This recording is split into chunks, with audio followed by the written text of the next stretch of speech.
அனைவருக்கும் வணக்கம். நான் உங்கள் சாய் துர்கா தேவி. சாய்பாபாவுடைய அற்புதத்தையும் அதிசயத்தை தான் உங்களோட பகிர்ந்துக்க போறேன். 2020 நடந்த அற்புதங்க இது. எனக்கு ஒரு நாள் கனவுல பாபா என்ன வெளிப்படுத்தினார் பார்த்தீங்கன்னா, என்னுடைய ஆலயத்துக்கு வா, அங்க ஒரு அதிசயம் இருக்கு அப்படின்னு சொன்னாரு. நான் அப்பதான் பார்த்தீங்கன்னா வண்டலூர் வழித்துணை சாய்பாபா கோவிலுக்கு அப்பதான் போக ஆரம்பிச்சேன். ஒரு 2 வாட்டி தான் நான் போயிருப்பேன். 3வது வாட்டி பாபா இந்த கனவுல இப்படி வெளிப்படுத்தினாரு. அந்த கோவிலை தான் எனக்கு காமிச்சாரு. அதுக்கப்புறம் நான் கிளம்பி நாங்க வியாழக்கிழமை அன்னைக்கு நாங்க பாபா கோயிலுக்கு போனோம். அ போ அங்க போம்போது பார்த்தீங்கன்னா, ரொம்ப கூட்டமா வந்துட்டு இருந்தாங்க. நாங்க உள்ள போறோம். எங்களுக்கு உள்ள போகவே முடியல. நெறைய பேர் வந்துட்டு இருந்தாங்க. அப்போ ஒரு வயசான பாட்டி வந்தாங்க. இந்த பாட்டி கிட்ட எல்லாருமே ஆசீர்வாதம் வாங்குனாங்க. எங்க எதிர தான் வந்தாங்க.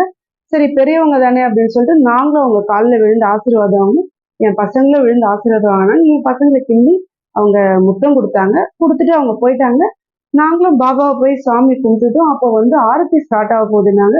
அப்ப பார்த்தீங்கன்னா, எனக்கு ஆரத்தினாலுமே என்னன்னு தெரியாது. ஆரத்தினா கற்பூரம் காட்டுறது தான் ஆரத்தின்னு நினைச்சிட்டு இருந்தேன். அப்பதான் எனக்கு முதல் முறையா தெரியும். பாபாவுடைய கீர்த்தனைய தான் ஆரத்தின்னு சொல்றாங்கன்றத அப்பதான் நான் புரிஞ்சுக்கிட்டேன். அதுக்கப்புறம் நாங்க வீட்டுக்கு கிளம்பிட்டோம். வரும்போது என் பசங்களும் என் கணவரும் கேட்டாங்க, "என்ன பாபா ஏதோ அதிசயம் காட்டுறேன்னு சொன்னாரு. என்ன அதிசயம்?" அப்படின்னு சொல்லி. எனக்கு கூட தெரியலம்மா. பாபா அப்படிதான் வெளிப்படுத்தினாரு. எனக்கு எதுவும் தெரியல. அப்படின்னு சொல்லிட்டு நாங்க வீட்டுக்கு வந்துட்டோங்க. வீட்டுக்கு வந்துட்டு படுக்கும்போது, பாபாவுடைய பதிவ கேட்டுட்டு படுக்கிற பழக்கம் எனக்கு. அப்ப சரி பாபாவுடைய பதிவ பார்க்கலான்னு சொல்லிட்டு நான் யூடியூப் ஆன் பண்ணேன். ஆன் பண்ணோனே பார்த்தீங்கன்னா, பாபாவுடைய கோவில்ல அந்த பாட்டிய பார்த்தேன் பார்த்தீங்களா? அந்த பாட்டி தான் அந்த யூடியூப் ஓப்பன் பண்ண உடனே வந்தாங்க. அப்ப நான் சொன்னேன், "பாரும்மா நம்ம கோவில்ல பார்த்தவங்க தான் வந்திருக்காங்க. யார் இவங்க?" அப்படின்னு சொல்லிட்டு ஓப்பன் பண்ணி பார்க்கும் அந்த பாட்டி யாருன்னு பார்க்கும்போது தான் தெரியுது, அவங்க சாய்பாபா வளர்த்த மகள்ன்னு நான் தெரிஞ்சுக்கிட்டேன். விபூதி சாயுடைய மகள் அவங்க. சாய் சுகந்தி அவங்க அந்த பாட்டி பேரு. அவங்க பாபா வளர்த்தாருங்களா சின்ன வயசுல. ஏன் பாபா அந்த அற்புதத்தை எனக்கு குடுத்தாருன்னு பார்த்தீங்கன்னா, நான் பாபாவுடைய சாய் சச்சரிதம் படிக்கும்போது, பாபாவுடைய பதிவுகள பார்க்கும்போது, பாபா எனக்கு ரொம்ப பிடிக்கும். பாபாவ கூட வாழ்ந்தவங்க எனக்கு ரொம்ப பிடிக்கும்.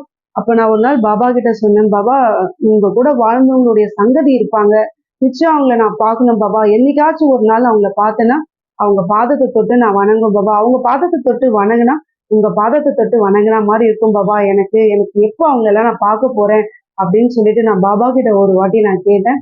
அந்த அதிசயத்த அற்புதத்த தாங்க பாபா எனக்கு அந்த கோவில்ல நிகழ்த்தினாரு. அந்த மகிழ்ச்சியான தருணத்த தான் இப்ப உங்களோட பகிர்ந்திருக்கேன். மகிழ்ச்சி. நன்றி.